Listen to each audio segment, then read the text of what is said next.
Hello and welcome to Educate Awards Shortlist 2020. This year we've had to do things slightly differently, and normally we would be planning and getting ready for the big ceremony in November. We still though want to make sure that all the schools that entered in their hundreds get the recognition and celebration that you all truly deserve, which is why we decided we would do something different and make a live broadcast of the shortlist announcement. All of our sponsors have got on board, as have all our judges. So the format of this programme will be that I will be introducing each category, each sponsor and each judge.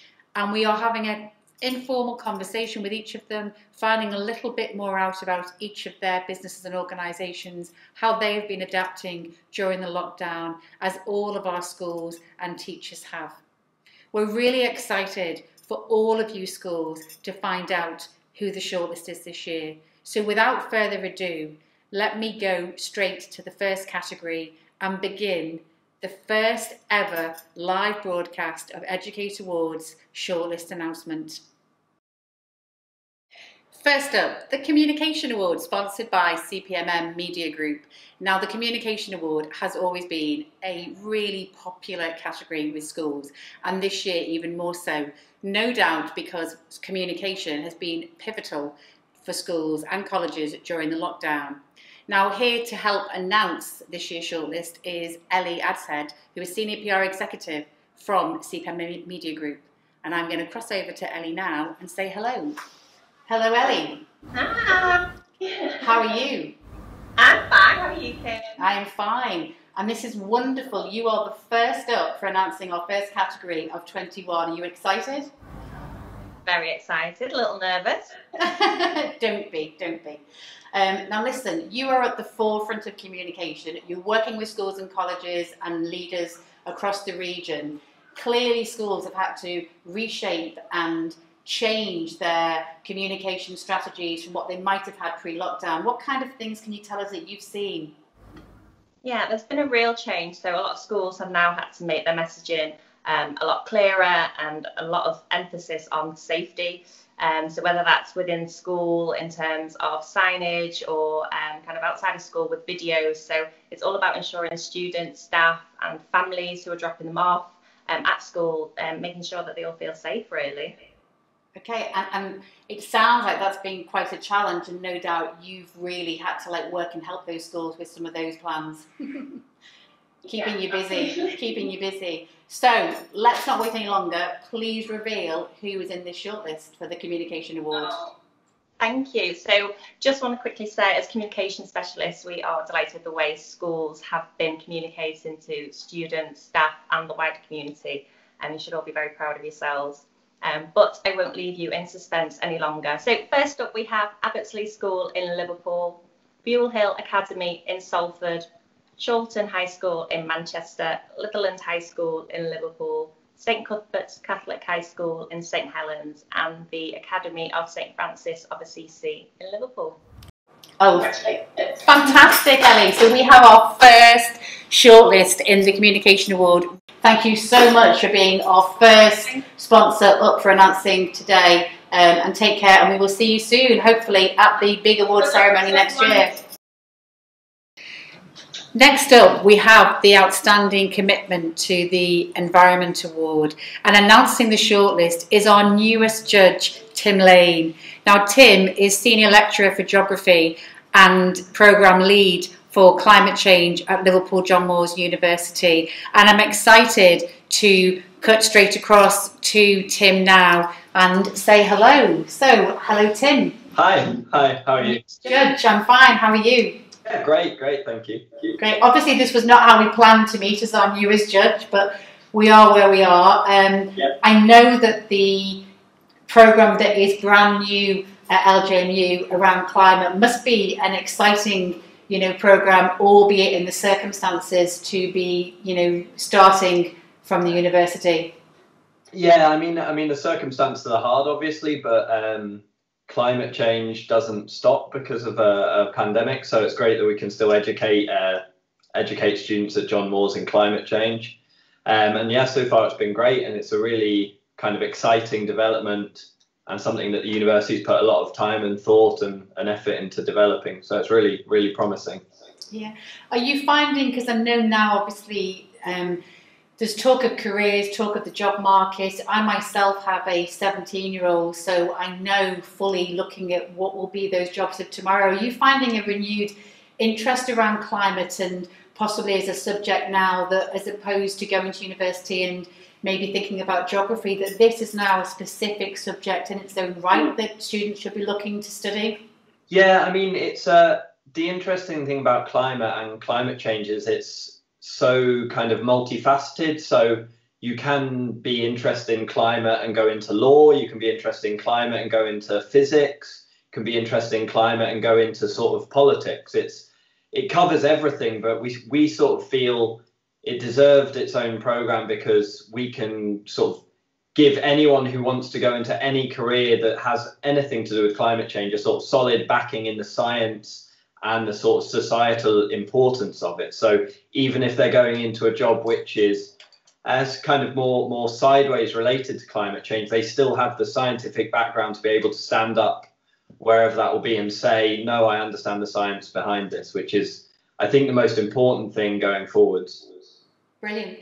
And obviously this particular category that you're directly involved with judging is a category that we've had within the awards for a long time. We changed it slightly this year to make it an outstanding commitment to recognise that schools now, as schools themselves, as an organisation, are showing the lead in cutting out plastic use in schools, or maybe, you know, the fuel supply that they're using in school. But the category also recognises how they are inspiring and encouraging children to do those environmentally, you know, friendly activities in school and make that commitment. So it's brilliant to have you on board as a judge. I'm going to hand over to you now in terms of the shortlist announcement, and you know, we really look forward to, you know, moving forward with this category over the years and hopefully seeing more and more schools being able to demonstrate that commitment and more children having that lead from schools of just how important it is to have that commitment to the environment.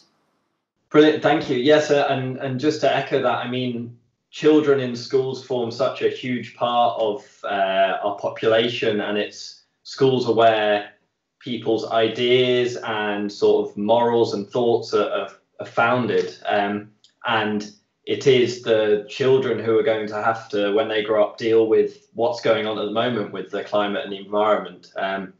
So it's really great to see so many schools get involved with this sort of stuff. It's sort of, I've been doing a lot of communication and work with schools for years, and I think this is one of the most rewarding parts of my job, seeing this, and especially with the pandemic, we've seen kind of some of the good it's brought in terms of some small changes to emissions, but also more the ideas of communities and people actually caring for their local environment, which is hopefully going to have sort of a longer term impact on how we view it. So shortlist for outstanding commitment to the environment is Birchwood Community High School in Warrington, Heswall Primary School in Wirral, St Cuthbert's Catholic High School in St Helens, and St Vincent's School in Liverpool.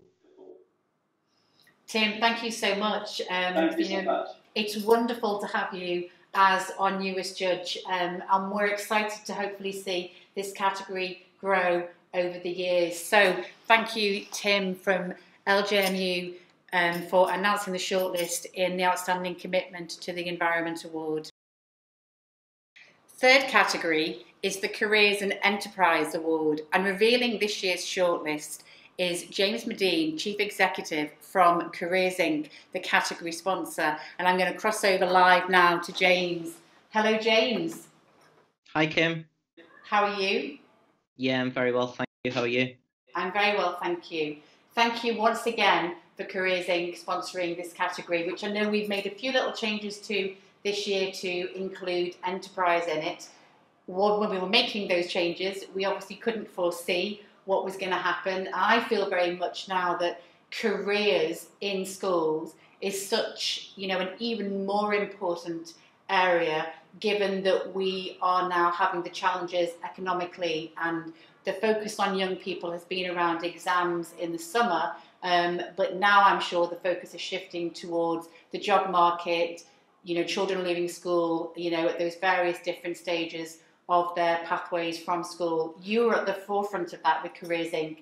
So maybe before letting us know who's in the shortlist, you can expand a little on, how you've had to shift, reshape as an organisation, or what you're seeing, or what you'd like to see maybe happen. Yeah, so I think the biggest shift for us really in terms of the service that we provide has been a complete change overnight from that personable one-to-one guidance for young people to then trying to engage through a screen. And of course, as we all appreciate, it maybe doesn't have the same effect. Mm-hmm. The biggest impact as well, of course, is also going to be for those young people who've now moved into year 11 this year. So they've missed an awful lot of school overall. Now, that means that they've also missed a lot of that guidance that clearly they're going to need to support their choices for the next stage of their journey, really. I think what's really important as well, and where Careers Inc. and others will have a big part to play, is although the economy is clearly going to be impacted as a result of the pandemic, it's also for us to ensure that actually aspiration and ambition of young people isn't diluted in any way. So just because those opportunities may be shrinking right now doesn't actually mean that those opportunities shouldn't be aspired to as we move forwards. Because, it's not just about year 11s. Careers, educational advice and guidance goes right the way through all year groups. So it's important that those in year 7, those in year 8 know exactly they will have that quality intervention to support them in the choices that they make for whether it be GCSE options if they take them in year 8 or year 9, and then where that could lead to sort of career-wise, really. So that's a big part of what Careers Inc. will be doing at the moment. Brilliant. Okay, so come on, tell us. Okay, so best of luck to all of those shortlisted. So the nominees for the Careers and Enterprise Award are Ellesmere Port Catholic High School, Myerscough College in Preston, Progress Schools Hamilton Square in Wirral, St John Rigby College in Wigan, and St Oswald's CE Primary School in Sefton.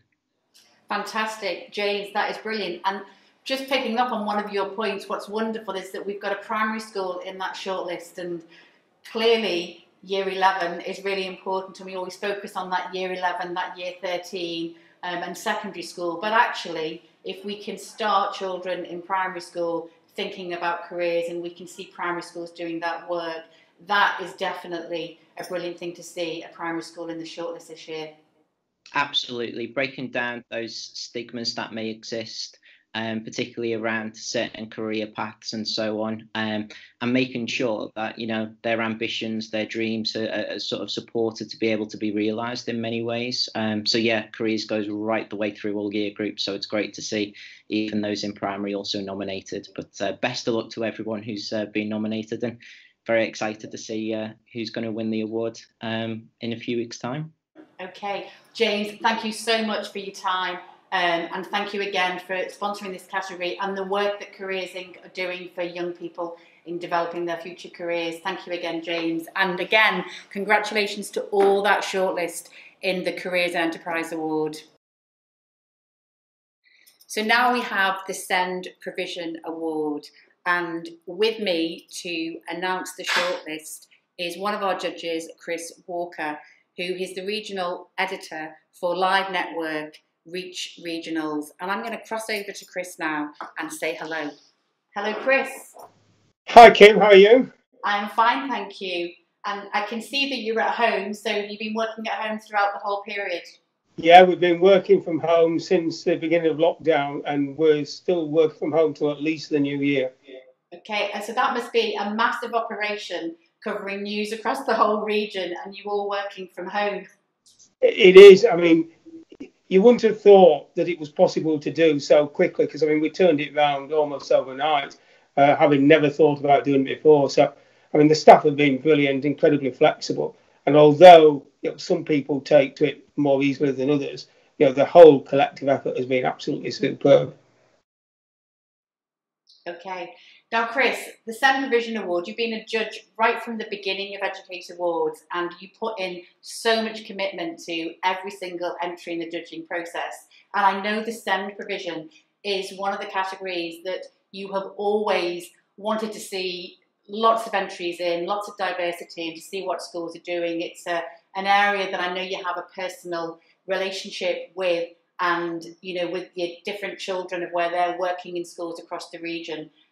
So will you just tell a little bit more about maybe the category, and then please let us know who was in this year's shortlist?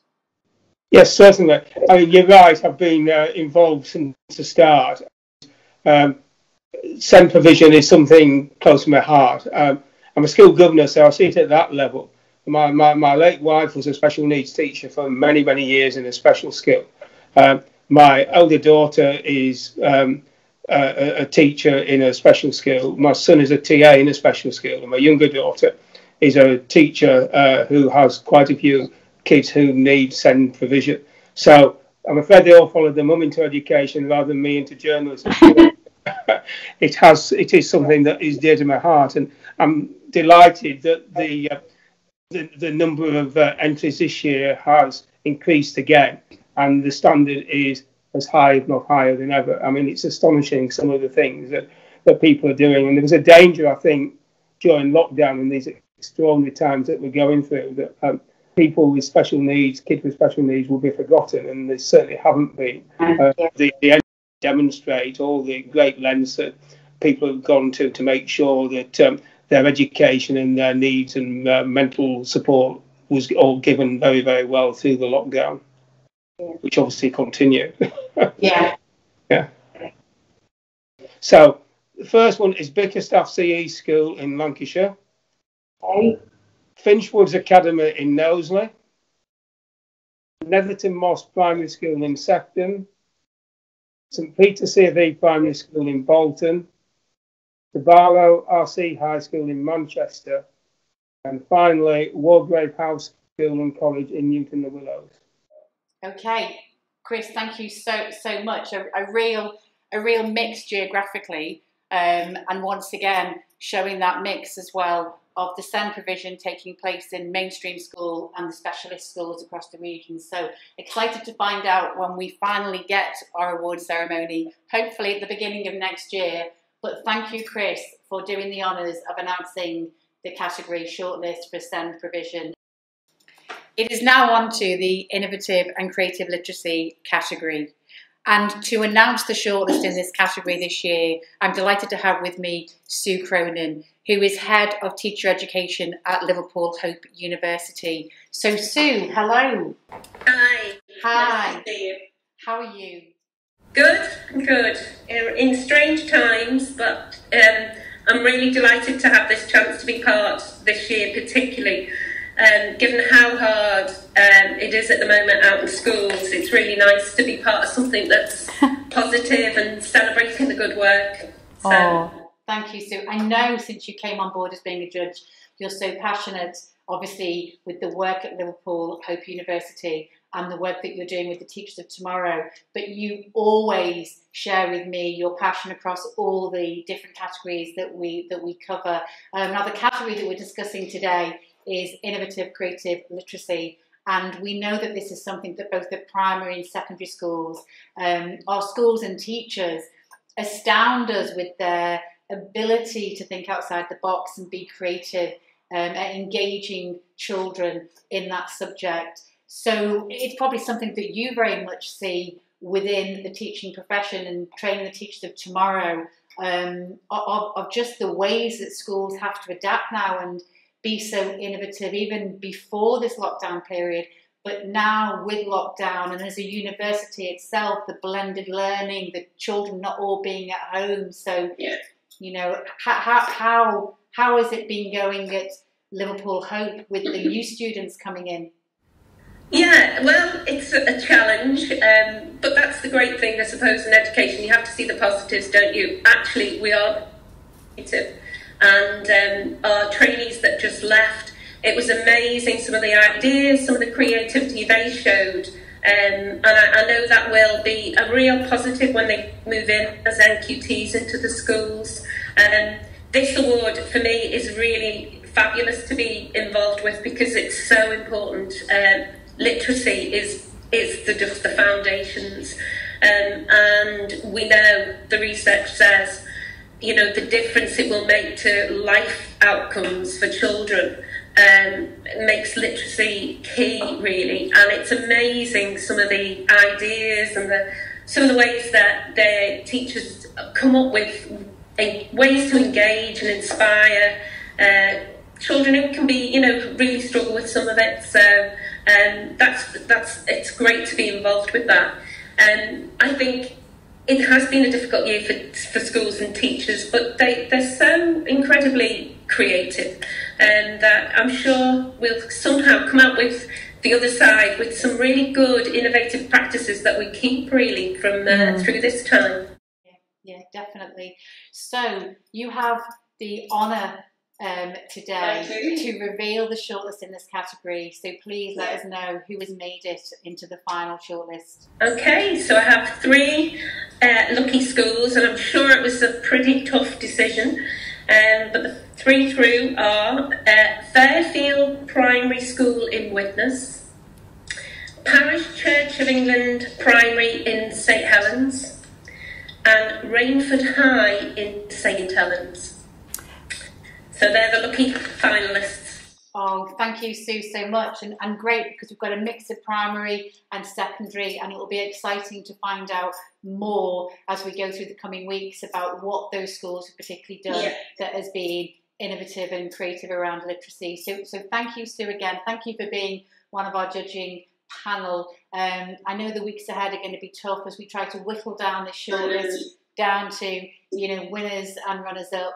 And we hope to be back at the Cathedral at some point soon, perhaps in the new year, who knows, where we can roll out the red carpets and have the lucky shortlisted schools. So thank you again to Sue Cronin from Liverpool Hope University for announcing the shortlist in the category of innovative and creative literacy. We are now on to our 6th category, outstanding commitment to STEM. And joining me to announce the shortlist is Michelle Dow, Managing Director of All About STEM, but also one of Educators Awards judges, not just on the category of All About STEM, but involved in careers, involved in the mental health category, and lots more. So let me go over to Michelle live in her office of All About STEM at the moment at home and say hello. So hi, Michelle. Hi, Kim. How are you? I am fine, thank you. Now, you look absolutely gorgeous, and I can see something sparkling on your head. Well, I'm thinking, you know, lockdown tiara is definitely the way to go. Educate is so important and something to be celebrated. So I thought the tiara had to come out for this very special occasion.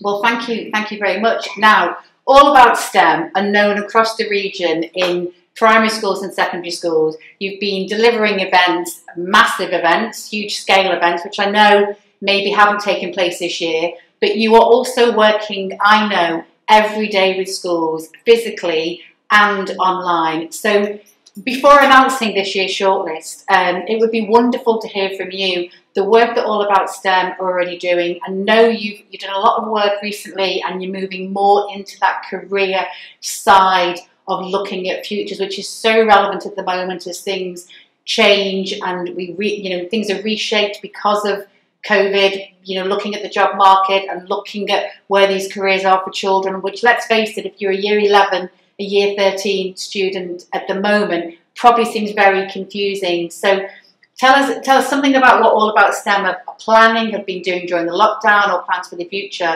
and then obviously share with us who has made this year's shortlist in your category. Yeah, no problem, Kim. We've been really busy during lockdown, during this period, and I think the first thing that I want to say to anybody who's listening is our teachers out there have been absolute heroes in supporting our young people, not just across the academic year, but all the extra stuff that they've done totally above and beyond, and I absolutely tip my tiara to you. We have been busy. We've been doing lots of different projects. We're still continuing with STEM ambassadors, with CREST, with the Apprenticeship Support and Knowledge Programme. We've been working with a lot of the companies that we have worked with in the past, Unilever, Scottish Power, our friends at AstraZeneca, and there's lots more to come, really. We are all shifting to this kind of blended offering to schools when it is safe and when we can go into schools. We have been, if not, we've been shifting to all the different platforms and doing that thing that we're all doing right now, is shouting, "You're on mute." So yeah, we've been really busy. We have got lots of plans for this academic year. So obviously, I'm going to plug the website, allaboutSTEM.co.uk, and we've been really active on Twitter as well. There's lots and lots of things going on. Our sister brand's been launched, which is all about futures, where we're looking very much more about career destinations, with up-to-date information about what's happening with organisations, with companies, with different support possibilities for our schools, for our young people, but extending that offer to employers, to parents, to uniform groups, youth groups, because I think at the moment we do all have to really work together to try and get the most out of what is out there. Now I'm sure people don't want me rambling on for too long, and you know, the big announcement is soon to come, but I am so pleased and so proud to announce that the shortlist is for the outstanding commitment to STEM is, big pause. You're doing a big moment. Pause. I need to do a big pause. Big pause. Bedford Drive Primary School in the Wirral. Yay.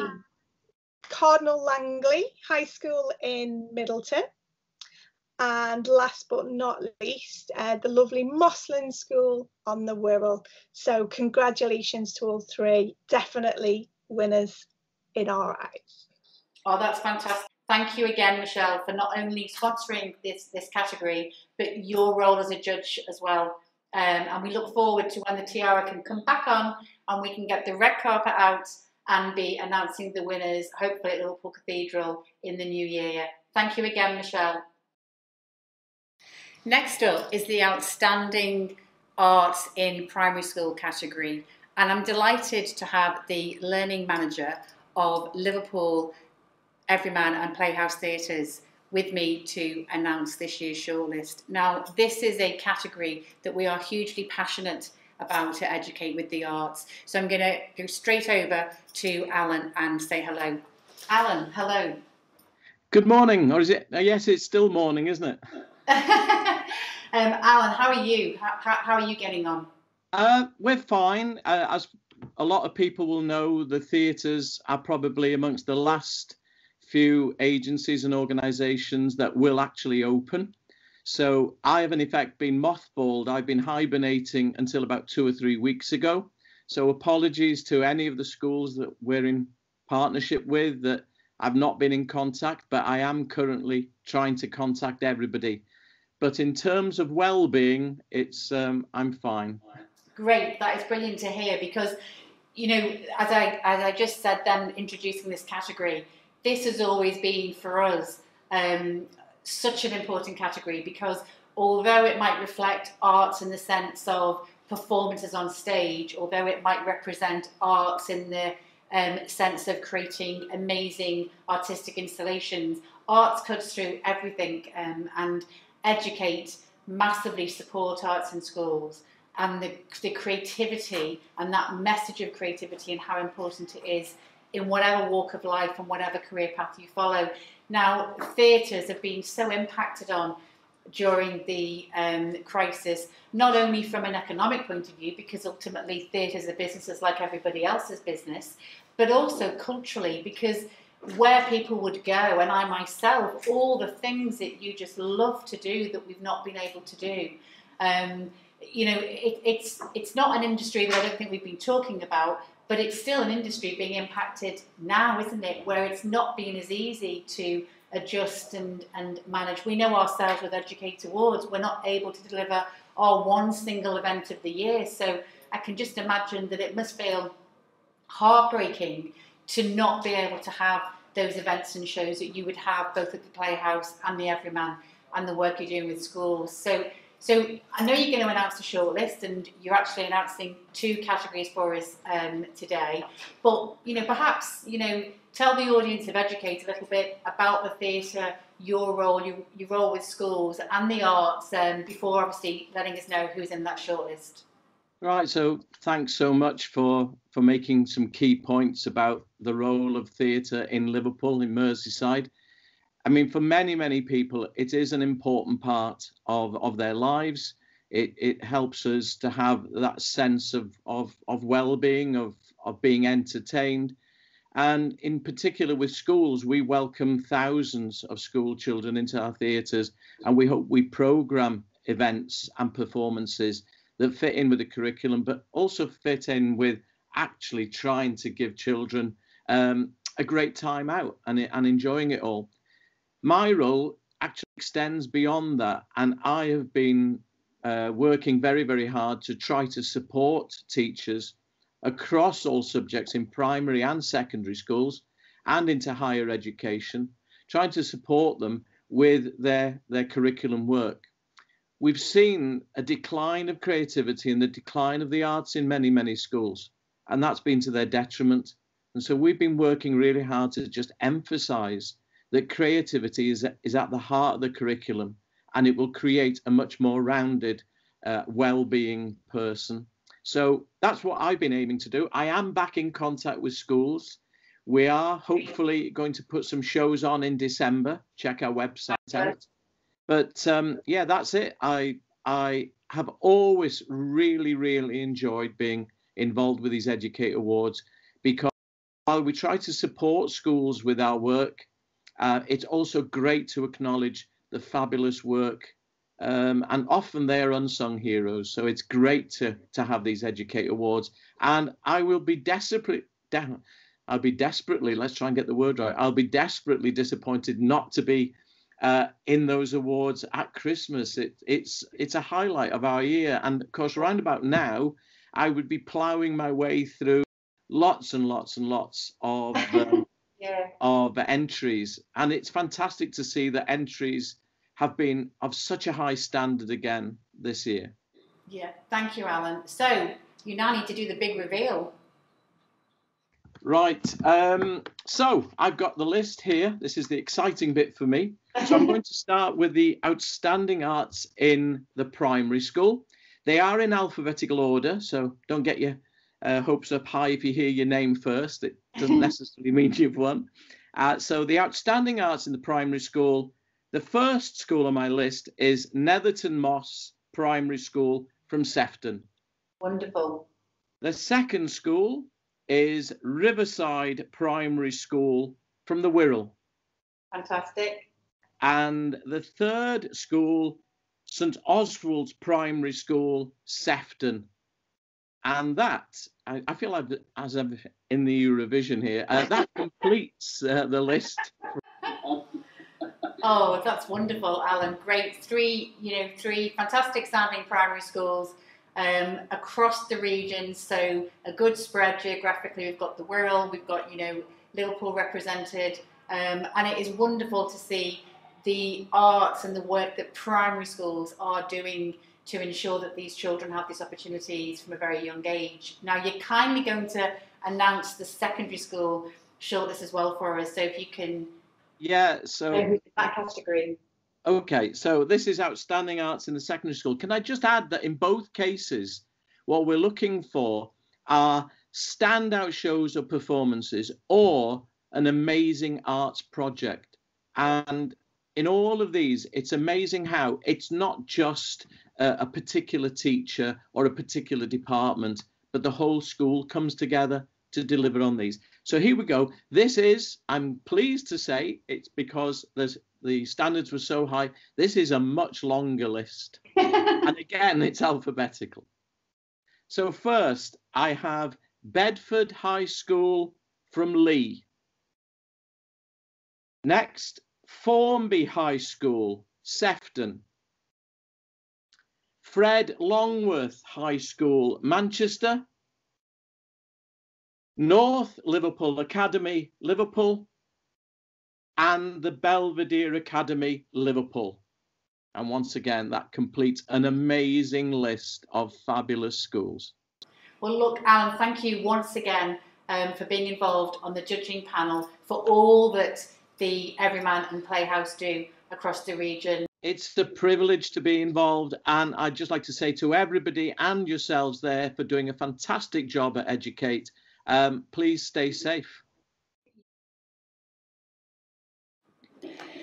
So on to the next category, the Community Partnership Award. This is another category that over the years has received amazing entries and showing the work that schools do with their communities and the involvement that they have in forming partnerships. This year, even more so during lockdown, schools and colleges have had so much to tell us about what they've been doing. Now, here to reveal this year's shortlist is from the category sponsor, the Liverpool Diocesan School Trust, is Laurie Crisser, Chief Executive Officer of the Trust. And I'm going to cross straight over to Laurie now to say hello.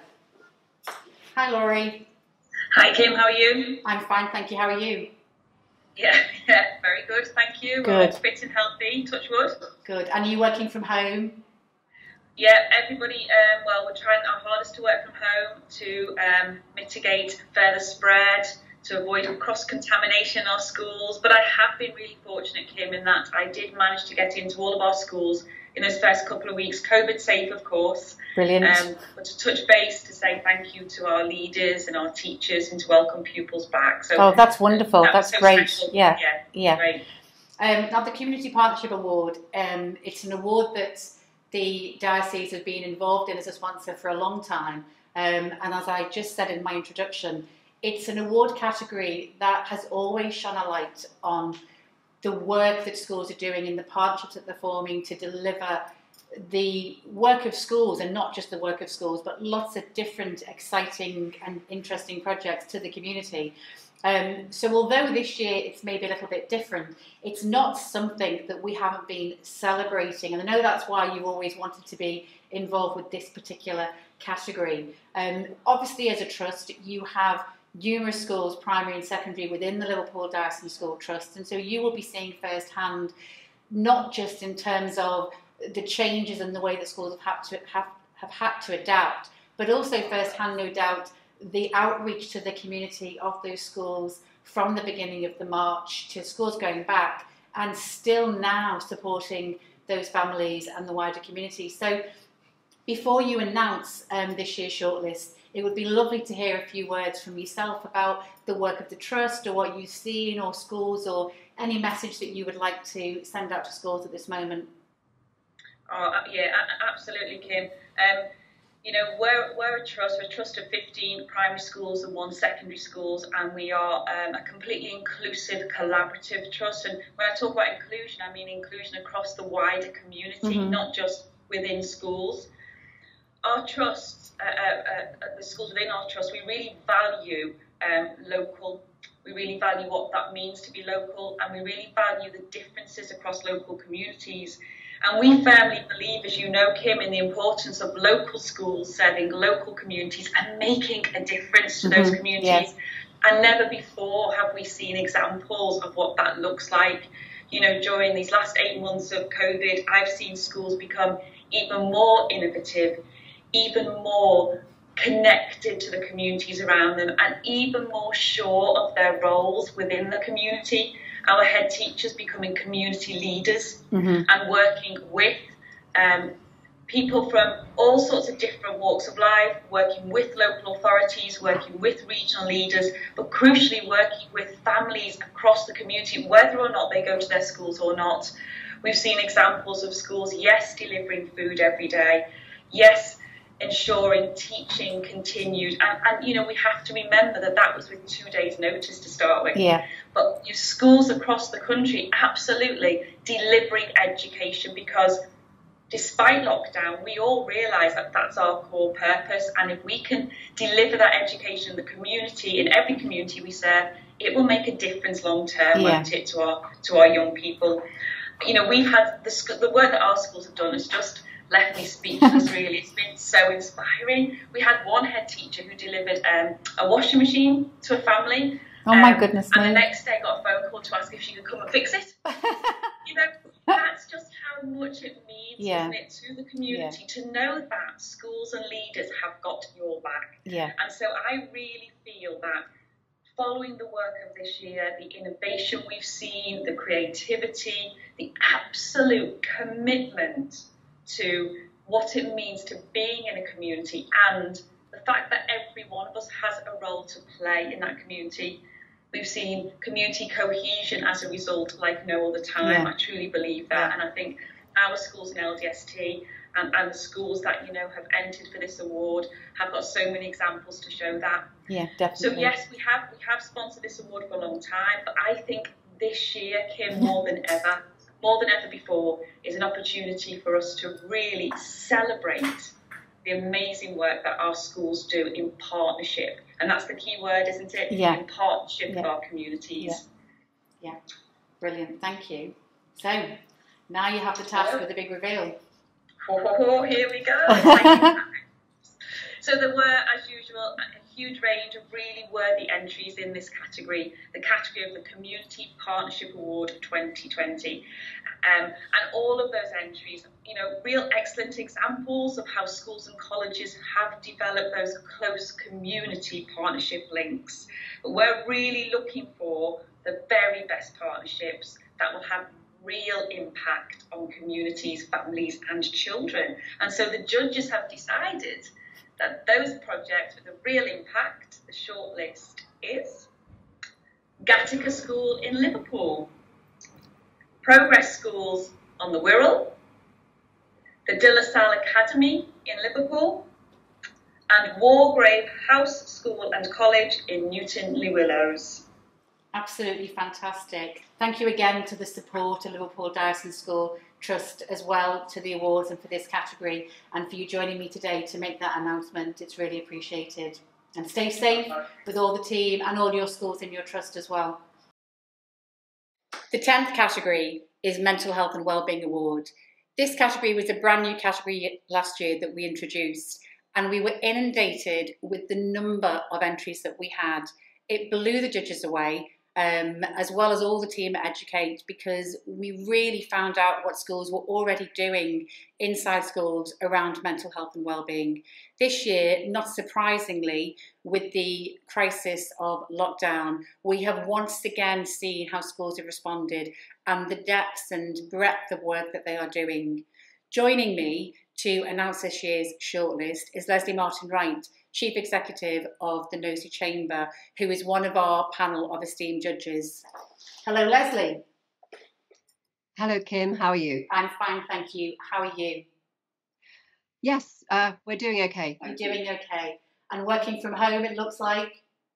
Yes, Knowsley Chamber and all of the staff have been working from home since mid-March, obviously when the government decided to bring in the total lockdown restrictions. So we've been working from home in a very agile way. We've had to change our business model from lots of face-to-face meetings, going here, there and everywhere in Knowsley, meeting small, medium and very large businesses on their own turf and trying to give them business support. So we've actually been delivering exactly the same type of business support that people have come to expect in Knowsley.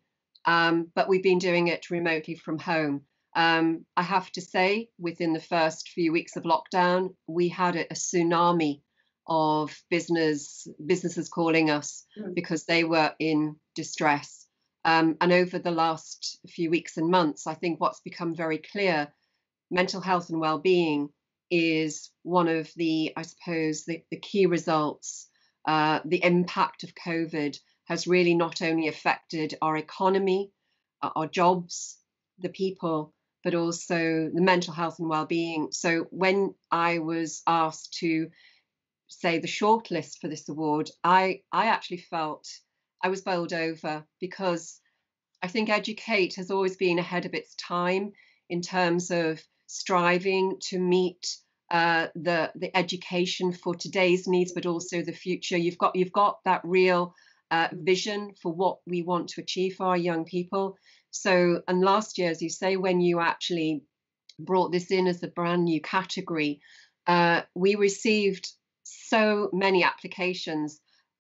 Doesn't that demonstrate how important this element is to our young people's lives? As well as you said, it's not just something that the young people and our students face, it's also the mental health well-being and the culture within the education environment. So I feel really privileged to be actually sitting here today talking to you, but also being very much part of the Educate Awards.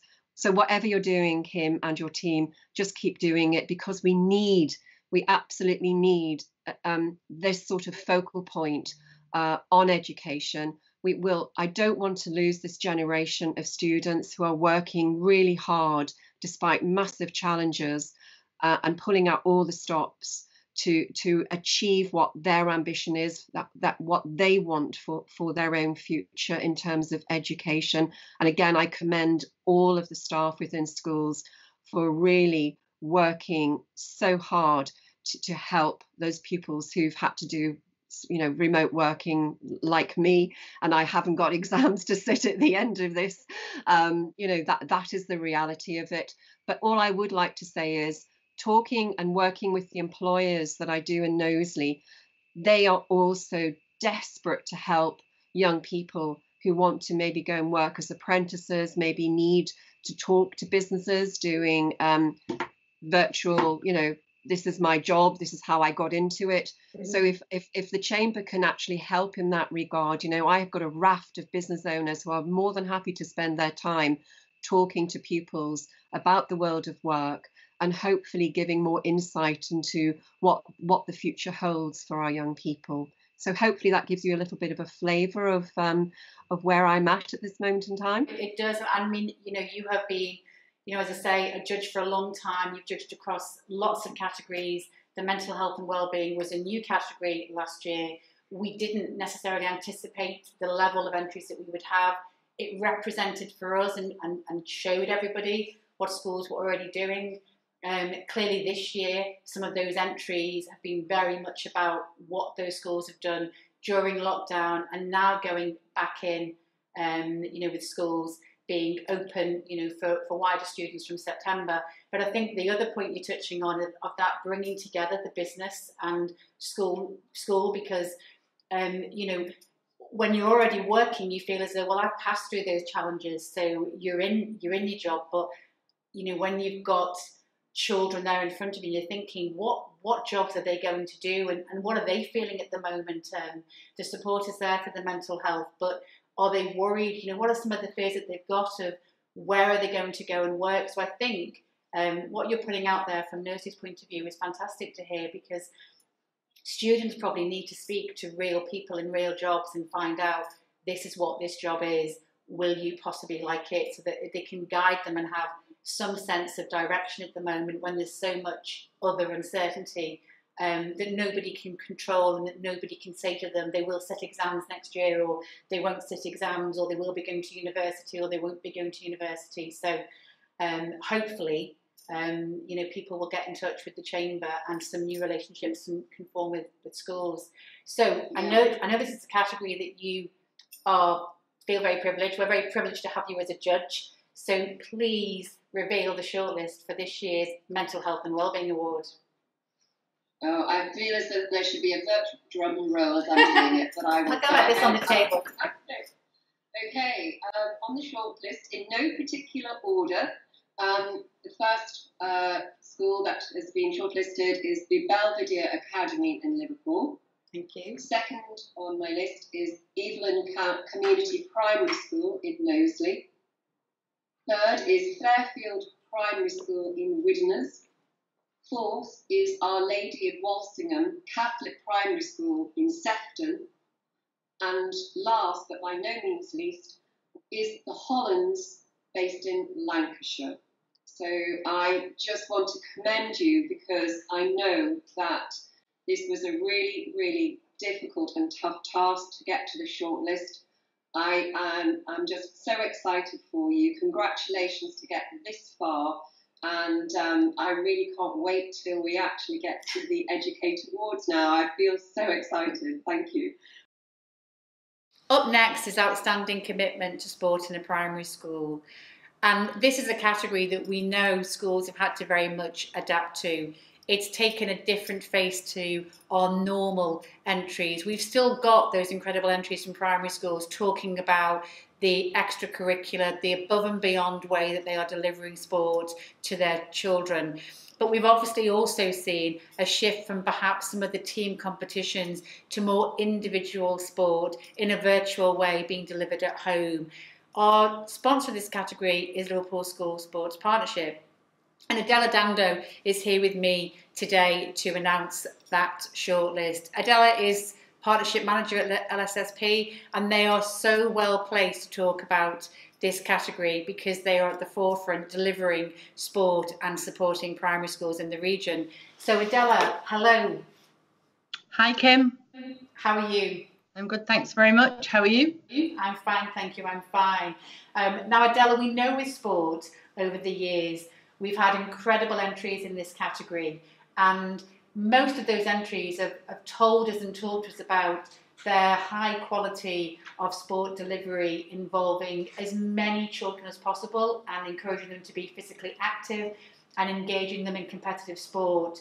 Clearly since March, things changed and schools weren't able to perhaps deliver the same level of competition, but I certainly know from following LSSP on social media that you adapted into that space very quickly with your schools. And I know obviously with this category, you can probably share with the Educate Awards audience a little bit about how LSSP have adapted over the period.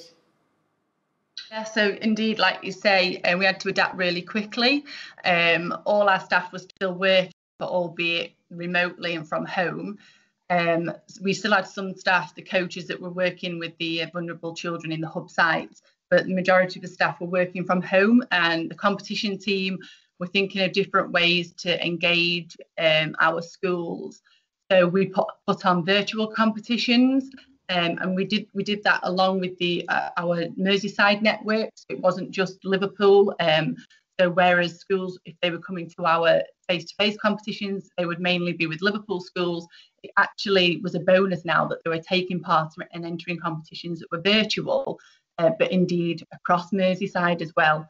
And we did get a lot of support from schools. A lot of schools were, if they hadn't already, were setting up on different social media platforms.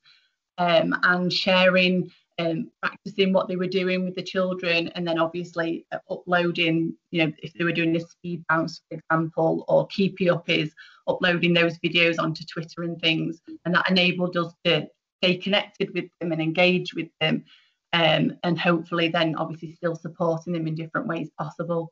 And we also uploaded onto our YouTube channels various virtual coaching sessions and things so that they could see and share those with their families, and if they were back in school, after indeed the lockdown, when they went back into school, if some were still working from home or children were still isolating, they could look onto our YouTube channel and look at some of the lessons that we had on there and physical activities. Brilliant. I actually did some of your challenges during the lockdown. So I think that's probably something great that came out of the shift from delivering, what you deliver inside schools, is that a wider audience has been able to see parents, and even parents from schools like myself, whereby, my children aren't in a school where you're working, but I could see what was going on, and it gave everybody a daily reason to let's do this, let's try and do keepy ups, or let's try and do whatever the different fitness challenges were.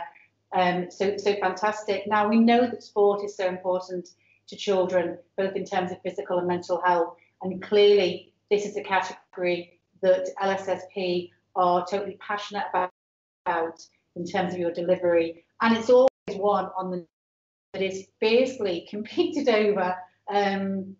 And what I always noticed about this category is that we always get a whole team coming to the stage to collect the award. Yeah. Just like sport often is, the delivery of PE is within the school, but also working with partners like yourselves. So I'm going to hand over to you to say whatever you want to say on behalf of LSSP, and then hopefully put all those schools out of the misery, tuned in now, waiting to find out if they've made the 2020 shortlist in this category. Yeah, like you say, most definitely is a team effort, and those schools that do it the best have got the whole of the school engaged. So, okay, that's great. Well, firstly, then I'd like to take the opportunity to thank you, Kim, and everybody involved at Educate Awards. I wish I could be announcing the shortlisted schools in person, because the award evening is such a fantastic highlight of the year. So unfortunately, we can't do that, and we can't see those schools coming together to show their hard work and commitment. But during these difficult times, we've seen so many innovative ways that schools are ensuring PE takes place and that children are being physically active. And as we've already said, PE is now more important than ever. Keeping children active and taking part in sport is important for a child's personal development, but also it's massively important for their physical and mental health and well-being too. This is LSSP's 5th year of sponsoring this outstanding commitment to sport in primary school category. And as I think we've alluded to, the category celebrates schools that are demonstrating an outstanding commitment to developing sporting skills and opportunities for their pupils to be active on a regular basis through high quality teaching, coaching, extracurricular activities and partnerships. And really this underpins all the areas of support that LSSP offer to our schools. Our mission statement is to promote, develop and enhance PE, school sports and healthy lifestyles, ensuring young people continue to enjoy and take part in lifelong sport and physical activity. So on behalf of LSSP, I am delighted to announce that the schools that have been shortlisted for this category are Billinge St Aidan's Church of England Primary School in Wigan, Plantation Primary School in Knowsley, St Elizabeth's Catholic Primary School in Sefton, and the Belvedere Prep School in Liverpool. Thank you. Thank you, Adela, again from LSSP, and announcing the shortlist in that category for us of most outstanding commitment to sport in the primary school. Now it is time to reveal the shortlist of the outstanding commitment to sport in a secondary school. This category always has a wealth of entries, and this year we've still got a very strong representation of sport delivered in secondary school before the pandemic and the lockdown period. But what's wonderful is that we've also got some really innovative approaches that schools adopted to keep their students fit and active at home. So to announce the shortlist, I'm delighted to welcome one of our judges, James Tart, who is a former elite athlete himself and is now also a director of Group D Architects and Development. So I'm going to cut straight across to James and say hello. James, hello. Hi Kim, how are you? You okay? I'm fine, how are you? Very well, thank you very much, very well. Yeah, keeping active and busy as best we can during this lockdown. Okay, so what's wonderful, James, is that obviously you're a judge, you're a former elite athlete. I know that you're also still a very active athlete and runner. So, you know, I suppose on a personal level, there must have been challenges for you at the beginning in terms of keeping that fitness up and keeping active. Oh yeah, absolutely.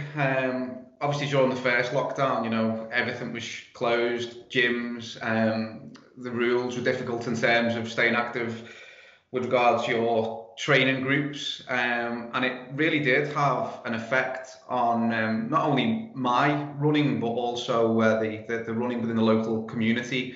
Athletics clubs and teams found it really difficult, and you know, one thing that always comes across in all of the nominations from all schools is the effect that physical activity has on your mental health. So not only has it been difficult to sort of stay abreast and stay on top of my physical well-being, it's had a real knock-on effect with how I feel personally, and motivation levels and all that kind of thing. So reading, you know, over some of the nominees and seeing the kind of thing that schools have been doing to keep their students active, it's been really fantastic to hear. You know, obviously it's super duper important that children look after themselves and stay fit, but it's also the knock-on effects it has in terms of, you know, feeling well mentally, and keeping, you know, kids feeling good about themselves. And it's really refreshing to hear that schools have made a really good concerted effort to keep kids active during these really difficult times. Brilliant.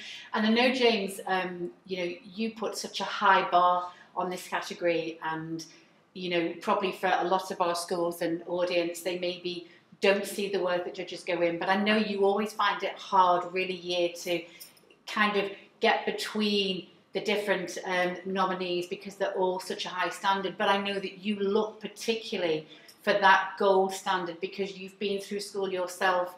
You're very aware of how to nurture that talent and how elite athletes need support, but as well as keeping all children active. So it's wonderful to be able to have you here today to announce the shortlist, because I know how passionate you are about what secondary schools are doing for children of all levels of sport inside schools. Oh, absolutely. I mean, the standard of entries year upon year is literally quite outrageous. It is almost impossible to split the schools. I mean, you know, we whittle down the list of nominees to a short list of 3 or 4 schools each year. But, you know, truth be told, you know yourself, Kim, 6, 7, 8 schools. We're splitting hairs sometimes, and it is really difficult to separate the schools. The standard is so high, and that's not just the kind of things the schools are doing on the syllabus and the curriculums. It's the stuff they're doing outside of school as well, all the extracurricular facilities and activities that they're providing. And I'll reiterate again, you know, it's not only have schools made this concerted effort to do this, these extracurricular activities during normal times, that they've now found new innovative ways to create these activities during the really difficult times that we've been experiencing over the last 7 or 8 months.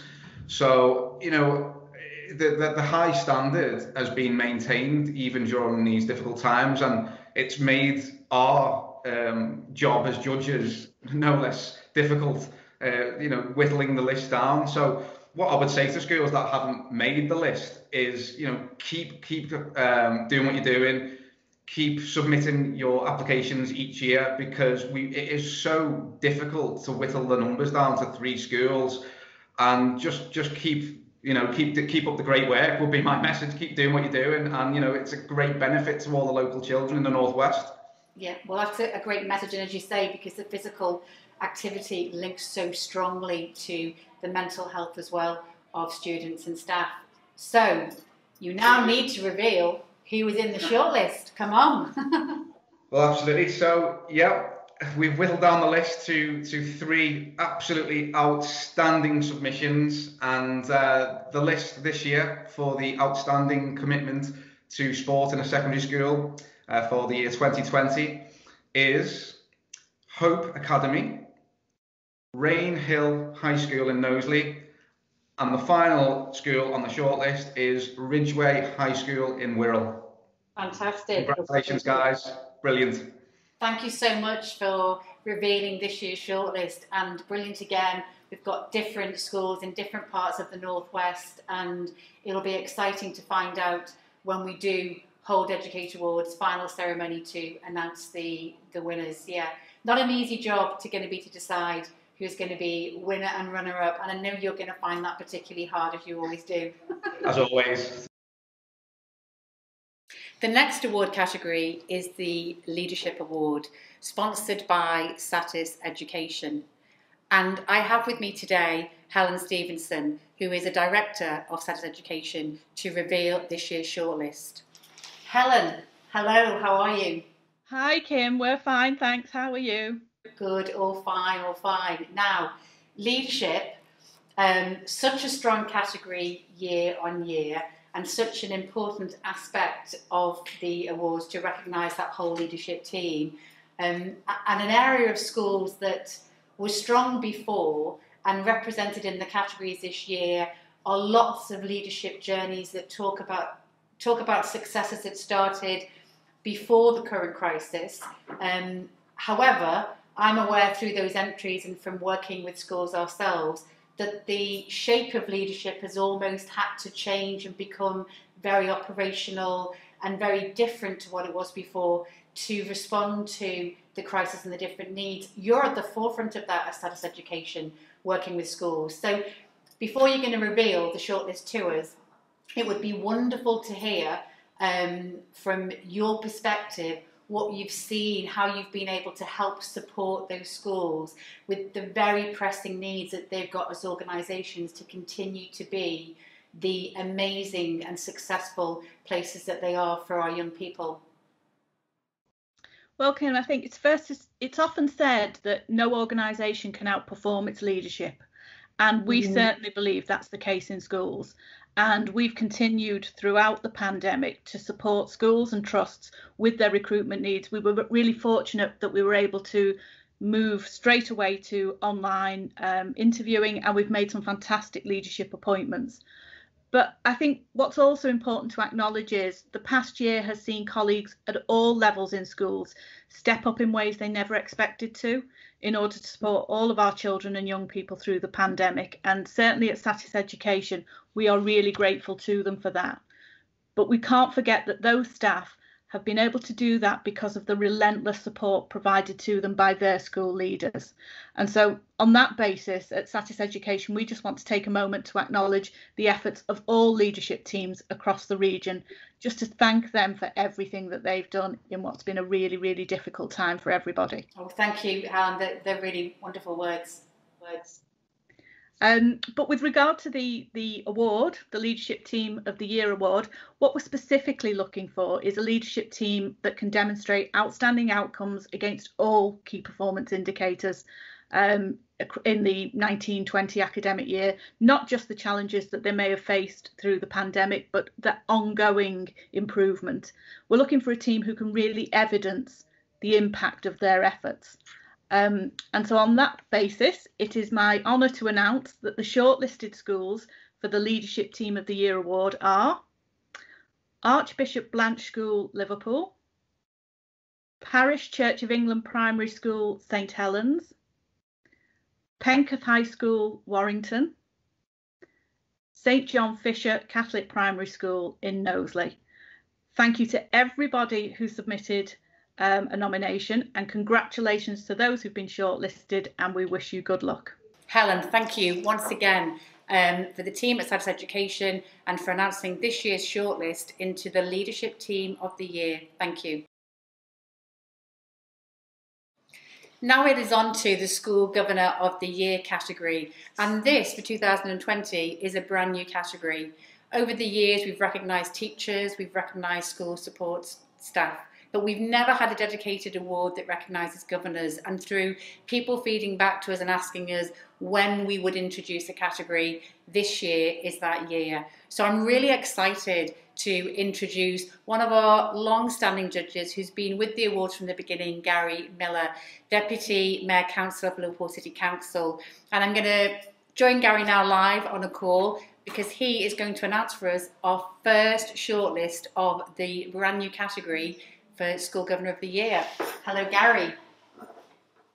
Well, Kim, hello, and hello to the Educate Awards, this annual award that I've been working on now and judging for about 8 years, I believe, and I thoroughly enjoy it. And it gives me great pleasure to be involved in some way in the Governor of the Year, the School Governor of the Year. As a governor myself, I understand the difficulties, the heartaches, the excitement, the wonderful job that governors do, not just in Liverpool where I'm based today, in my kitchen working from home, because we're in strange times with coronavirus, but right across the Northwest, right across the United Kingdom, there are governors helping lead, run schools, manage schools with the senior leadership teams, the head teachers and the parents and the students of every school, and doing an amazing job. this award is long overdue. And of course, it is looking at the dedication of governors at primary, secondary, and specialist schools. And they obviously bring balance and diversity of knowledge and skills and experience.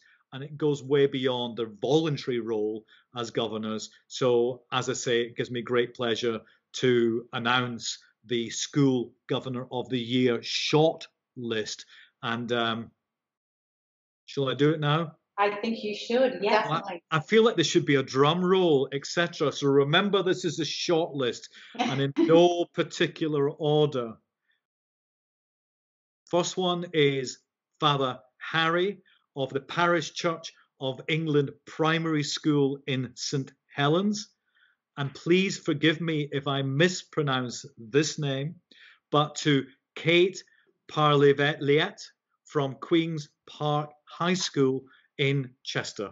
Oh, Gary, thank you. And you know, it's so exciting because you've just announced not only the shortlist, but the shortlist of a brand new category for us. And you've spoken so well about the role of governors, and it is a volunteer role, and also a role that I think you and I working with schools, I'm a school governor, I know you're a school governor, is a role that is so rewarding. And schools need more governors, don't they? Schools need more people to perhaps reflect on the current situation and say, is there something that I can offer the school in my community and step up? Because it's a wonderfully rewarding role. And okay, it's a volunteer role, and okay, it's time, but I'm sure you will share with me that you get so much from that role as a governor. But it's just so wonderful for us to have a category now where we can say, you know, you want to put forward your school governor, here is the category now to recognise the work that they're doing. And all of the above, Kim, I would say is one of my passions is bringing more entrepreneurial, more team building skills into schools, from infants and juniors right through to secondary and specialist schools. And that isn't to teach children or young adults about business, or unless that's what they want to do, but it's about bringing together numeracy, literacy, design skills, and working together, team building skills. So going back to governors just for 1 second, I would love to see, and we are looking at this now with Councillor Barbara Murray, who is the Cabinet Member for Education for Schools in Liverpool. We need more business governors. Business governors who can bring a breadth of skills in enterprise and in entrepreneurialism into the schools to actually give children a show and tell, a career option, something to aspire to. They might not want to do it, but it's something else to learn from.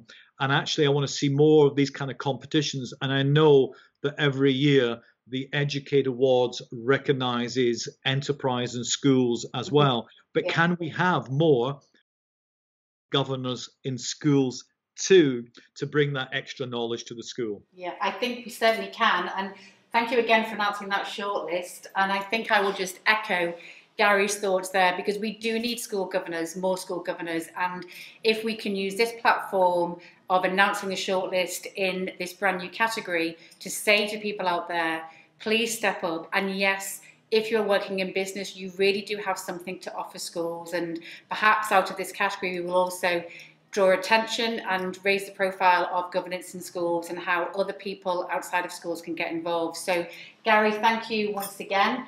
Thank you for being one of our, long-standing judges. Long may it continue. You stay safe, and take care. And we will be in touch with you soon. So thank you, Gary Miller, for announcing the shortlist of our brand new category, School Governor of the Year. And congratulations to both of those governors in that shortlist.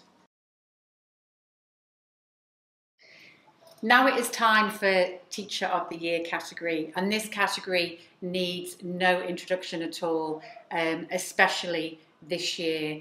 It's always a delight when we announce the shortlist, because the nominees for this category never actually know that anybody has put forward a submission for them. So it's a really special moment. I'm delighted to welcome Elaine Berry here with me today, who is Divisional Operations Manager for CER, the long-standing sponsor of this category, and clearly an area where they are working day in and day out with teachers. So let's go over to Elaine now and say hello, Elaine.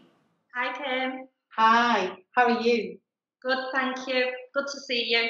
Yeah, brilliant. And you're in an office, so this is quite unusual. Back in the office part-time, so we are working remotely as well as in the office, but it is nice to get back to some normality. Yeah, and obviously as schools have remained open throughout, no doubt CER have also been exceptionally busy throughout the whole period.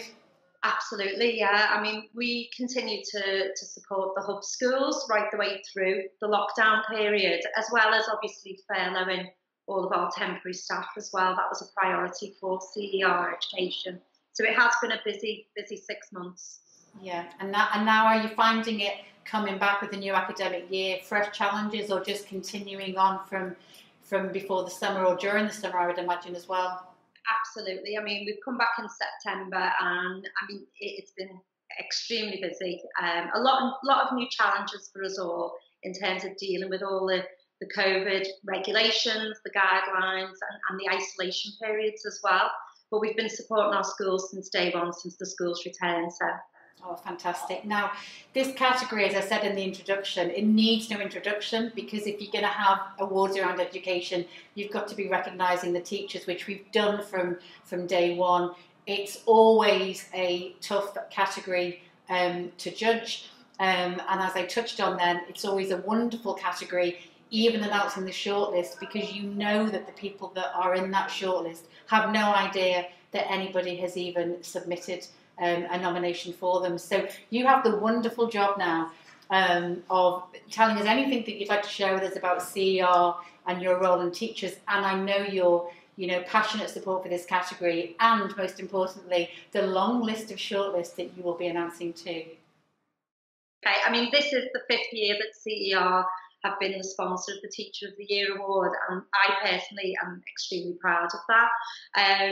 The Educate Awards are an amazing opportunity for us all to come together and celebrate the excellence of our teaching professions in the schools. And I just think this year more than ever, we have seen our teachers across the region show resilience, commitment, dedication and passion to making sure that our children continue with their education and their welfare.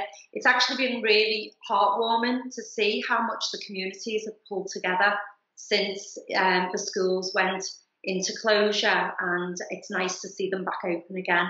So to be able to be part of this celebration, it's amazing. And once again, I mean, even though we are doing this virtually, remotely, Kim and the team have pulled it off, as they all do. I can't wait to get back on the red carpet though, so we need to get to that cathedral. Yes, we do. So, the shortlist. Okay, so this is the shortlist for the Teacher of the Year Award 2020. Sharon Cormachu from Burscough Lordsgate Primary School in Lancashire. Mark Hardy, Parish Church of England School, St Helens. Laura Harding, Penketh High School, Warrington. Mary Lyons, Riverside Primary School in Wirral. Rachel Chadwick, St Benedict's Catholic Primary School. Swad Hussain, the Academy of St Francis of Assisi, Liverpool. Catherine Lutman, the Barlow RC High School in Manchester. Good luck to you all. Oh, Elaine, thank you. And I think the fact that we have 7 shortlisted in that category hopefully says just how high the standard is and just how many teachers are entered into the awards.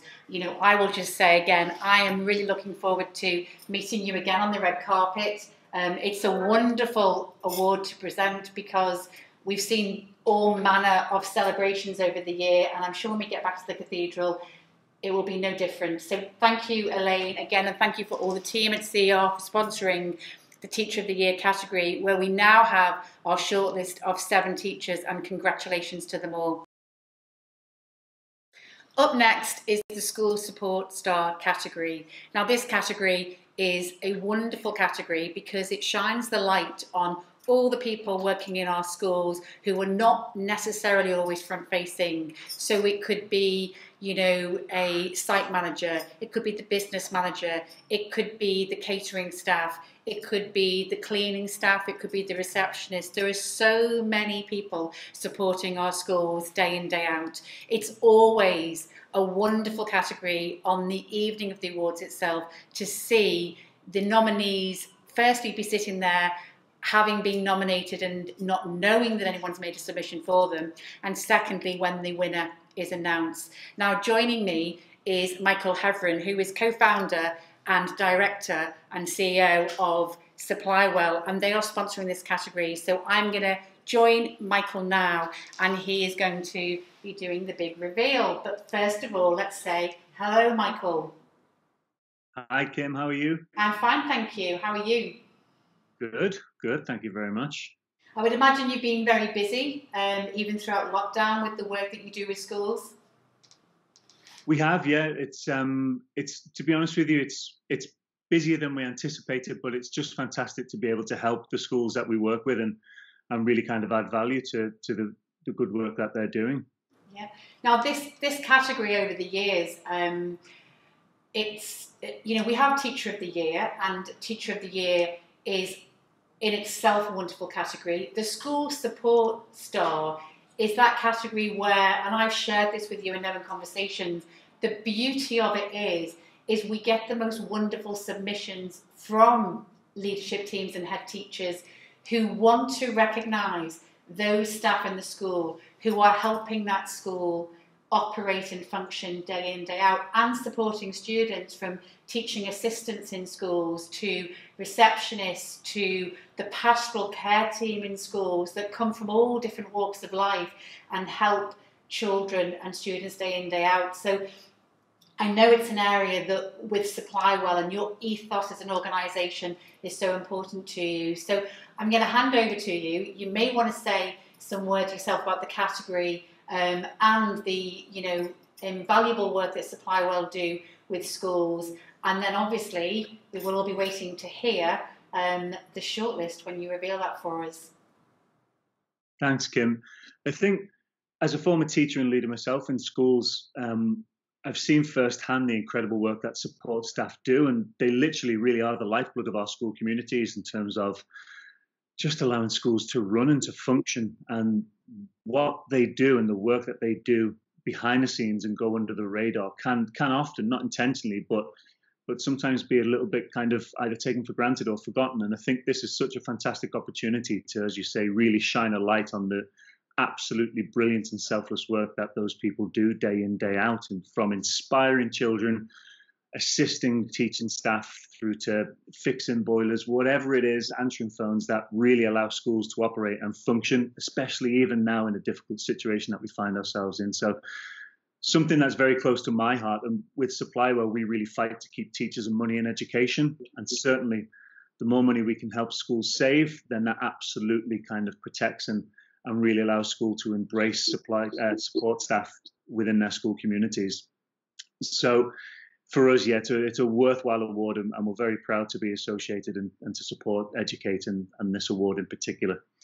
The School Support Star of the Year nominations for this year, 2020, we have Julie Kelly from Bickerstaff C.A.V. School in Lancashire, Helen Greenway from Rainford High in St Helens, Faye Lavelle from St Oswald's C.A.V. School in Sefton, Lindsay Onslow from the Barlow RC High School in Manchester, and Nicola Fisher from the Barlow RC High School in Manchester. A huge congratulations from everyone at Supply-Well, I'm sure from Educate as well, for those nominations. And I'm sure that they're all well and truly deserved, as are literally hundreds of other applications and nominations for the Support Star of the Year award. Michael, thank you so much, and it's brilliant to hear the 6 names of the successful shortlisted School Support Star of the Year. And I'm just picking up on one of those words that you use. It's the selfless people and working in schools day in, day out, and this category is so important to recognise all of those people working in our schools. So thank you again to Supply Well, and thank you for supporting this category. We look forward to hopefully being with you soon, where we can announce the winner of the category that Michael has just announced a shortlist of, and see one of those out of those 6 shortlisted in School Support Star walk the red carpet towards Michael and collect their reward.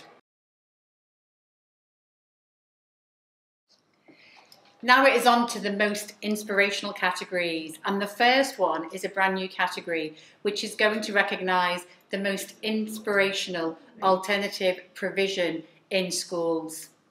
Now I am really delighted to have with me Andy Hampson, who is Sales Manager at Copyright Systems. They have been our title sponsor for 5 years, and I cannot overestimate just how much that support means to us as an organisation to be able to deliver the Educate Awards, and also just how critical it is, especially during this time when we were all adapting and trying to respond to so many changes. So I'm going to go over to Andy, who's in the Copyright Systems office, and speak to him before we announce the shortlist of this brand new category. Hello, Andy. Hello, Kim. How are you? How are you? I'm well, thank you. Well, your office looks immaculate, and wonderful to see you in an office, because I would imagine for Copyright Systems, you're at the forefront of supporting schools in the managed print side of things, and clearly you're one of those businesses that has had to get back into your actual workplace as quick as you could. Yeah, it's been challenging, Kim, to say the least, for everybody in all walks of life and all aspects of business. I think what we here at Copyright have tried to do as quickly as we could was adapt to help all our customers, and most importantly the schools, because they were the ones that were initially affected with the schools locking down and so on. So we found ourselves in a strange sort of situation when schools were actually needing more machines to cope with the amount of handouts they were having to produce to send home with the kids. Yeah. Those that couldn't work online, those that weren't privileged enough to have facilities at home and so on. The schools in those areas were finding themselves in a position where they needed more machines, and they needed to borrow equipment from us.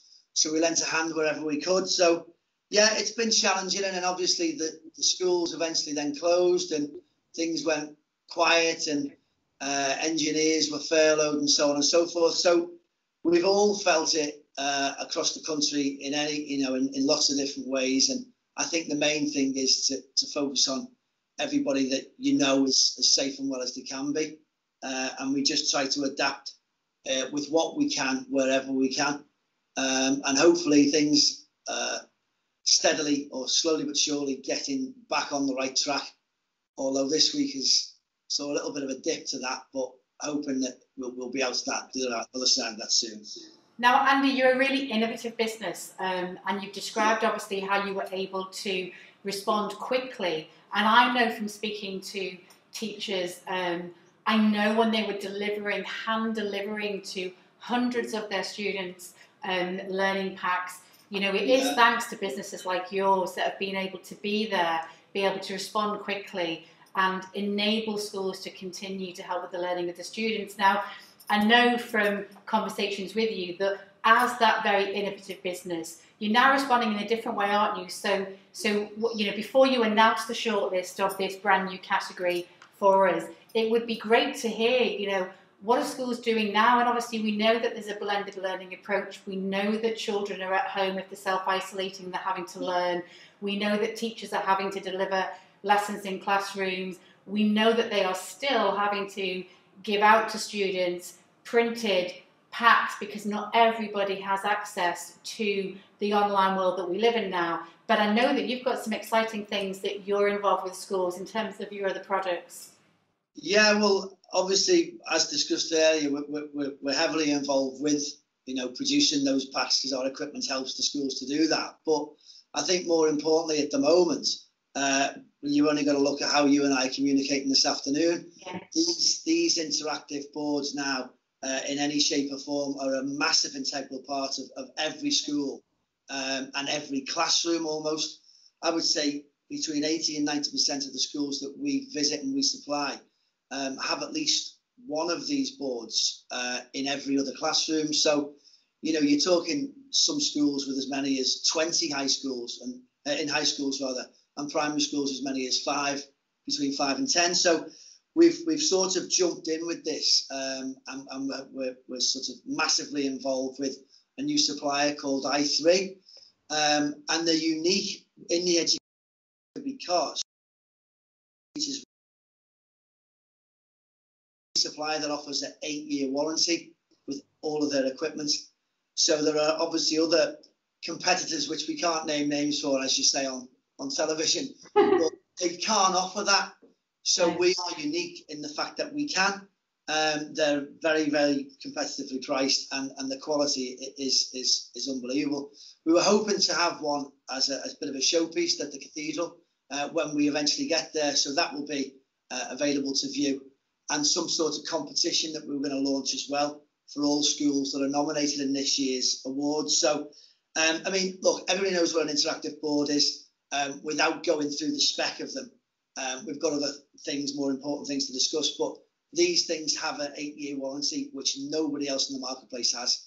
And we're delighted to share that with all of our customers and prospective customers and help you with any way, in any way, shape or form to finance that, whether it be on a lease or a purchase or an in-house rental. We can.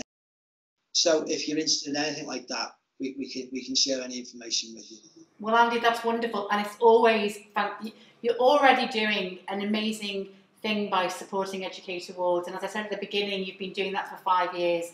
That enables us to do what we do, but we know that you're a business that also has central to it how you can keep money in schools, how you can help schools manage their budgets and deliver their services. So you've got some new things going on with copyright systems, which is exciting. You've hinted at some exciting things that we might be able to announce at the awards when we finally do get to the cathedral. But now what we need to know is we've got this brand new category. It's a really important category, the provision in schools, and it's a category again that we have seen come into entries previously. We think it's a standalone category. We've got our inspirational secondary schools, we've got our inspirational primary schools, we've got our inspirational 16 to 18. Now we've got a category that recognises that alternative provision inside schools and in specialist alternative providers, and you have the wonderful job of announcing the shortlist of this brand new category. So please, with no further ado, let us know who's in this category in the shortlist.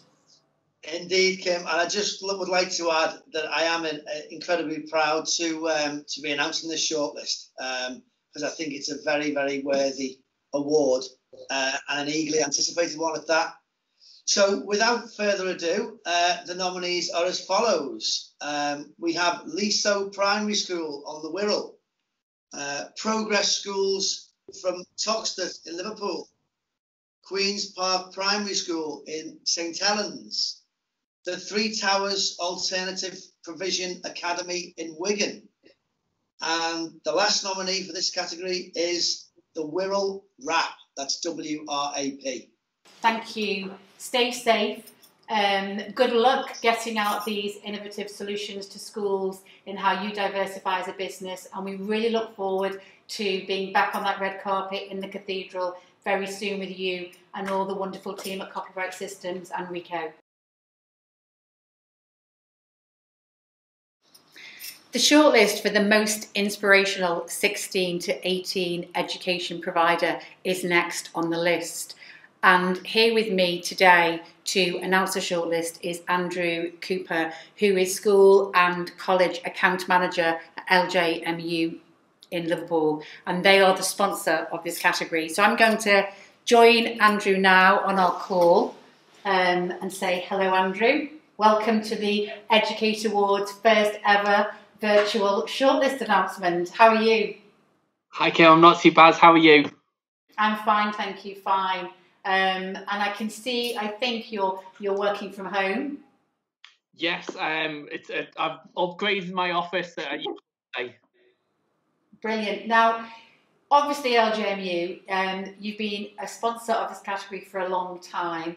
It's a category that we know is key in terms of that provision because it feeds into then the next step of the educational journey for students.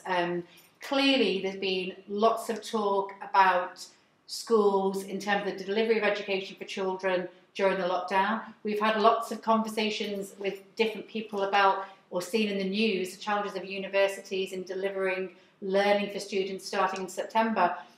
I suppose one aspect which is really key to this category is what's been going on in terms of helping with that outreach from schools to universities in terms of looking at the pathways once you have chosen what level of qualification you're going to take between 16 and 18 and where you then might go, be it straight into the workplace, be it university, be it apprenticeships or be it the other types of routes. So you're at the forefront of that as LJNU.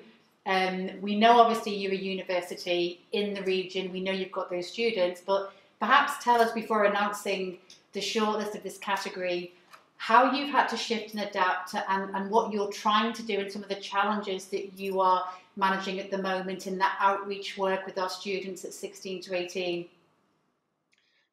Yeah, and it was such an odd thing because I think originally, like most universities, when we first knew schools were closed, and I think most people just imagined it was only be for a few weeks. So and I don't think anybody envisaged how long it would take place. But I think one of those first things is that a lot of outreach staff are now far more competent with the computer skills that they would have developed. I think one of the key things that we identified, and quite rightly a lot of other universities did as well, was the fact that not all students, especially during that main lockdown period, would actually have access to those digital resources all the time. And it wasn't just a case anymore that we could just say, well, we're going to put an event on at this time, and if you can't make it, that's it. So it's very much a case of building video archives. So if a student only could access something on their mobile, it'd be mobile friendly. If they could only access it in the evenings because their siblings or parents were using a laptop, for example, they'd always have access to an online cache, so to speak, of different resources. I think now it's very much more seeing what individual schools and colleges are wanting, because each different students are at different stages now. And I think certainly from my experience from the schools that I am physically going into now, now that we can physically go back into buildings, and even those virtual ones, there is a gap on that knowledge of what type of options are out there, because as you can imagine, they could only do so much learning during that lockdown period. There's definitely, I think, virtual fatigue sitting in, with also very much a case of trying to ascertain where people are up to and just giving that support. So it could be from doing pre-recorded sessions, it could be going in person, having chats with people, doing conversations with parents, which is a key market as well, to help them understand what the different pathways are. And I think as well, just making that awareness that it's not just one path, just because the students doing 4 A levels or one particular subject of BTEC, they're not having to go directly into that route. They could go off and do a degree apprenticeship. They could look at doing an integrated master's, so gaining a master's as well as the degree. There's the sandwich year option, so they gain that work experience apart from the degree, and ultimately thinking what is the best career pathway that they're going to get, and explaining that flexibility for people, that there is so many options just from a degree, never mind doing it in a specialist area. But there's so many ways you can go about things, and hopefully we can support those learners to get them to whatever right destinations they're in, which if it's at university, the best one for them, if it's an apprenticeship, or help them into that career. Yeah. So it sounds like from LGMU's point of view that you've been able to blend, I suppose, a little bit now. That it's great to hear that you're being able to go back out into like schools, but also enable students to, in some ways, engage in ways that might be more comfortable to them, I suppose, in some of the online, opportunities that they've got. I think it's great, the digital fatigue or the virtual fatigue. Did you say that? I've not heard anybody say that. That's great, and I can really imagine that starting to, even for our students that are so used to living their lives through digital, must also find those challenges. It must be refreshing to be back in some schools, speaking to real students and teachers and helping them make those critical decisions after missing so much school in the physical form of being inside school when they're looking to, decide the futures. So that's brilliant to hear. Now, you've got a big job on now. You need to let us know who is in the shortlist of what is a really interesting category, because you have that mix of secondary schools that then have obviously the sixth form provision, and we have some amazing sixth form provision in the region. And then we have our wonderful standalone sixth form colleges too. So, Andrew, please let us know who is in the shortlist of this category. So yeah, some really interesting providers here. I scrolled straight down to the list to see who they were. So good luck, everybody. So the first person to announce is Masco College in Preston, followed by the Manchester College in Manchester, and then finally Wargrave House School and College in Newton-le-Willows. Okay, Andrew, thank you. And I know all three of those, to me, really epitomise just how important this category is, because there's a lot of diversity in terms of what each of those colleges stand for, both in terms of geographic region, but also the specialisms and the vocational opportunities and the career paths that they are presenting to students before, hopefully, they might decide to come to LJMU either through an apprenticeship or a university straight degree. So thank you again for your time today, and all the team at LJMU, and the amazing support, because I know we're going to be speaking to Tim too, who is one of our judges this year with our category on the environmental side, and you've got some wonderfully new, exciting courses for students on the climate change front to get involved with. So thanks again, Andrew, for your time today, announcing the shortlist in the most inspirational 16 to 18 education provider. Thank you. On to the most inspirational secondary school category, and this one again is a wonderful category to recognise schools across the region whereby they have perhaps followed a journey where they see that this year is their year to be recognised as an inspirational secondary school.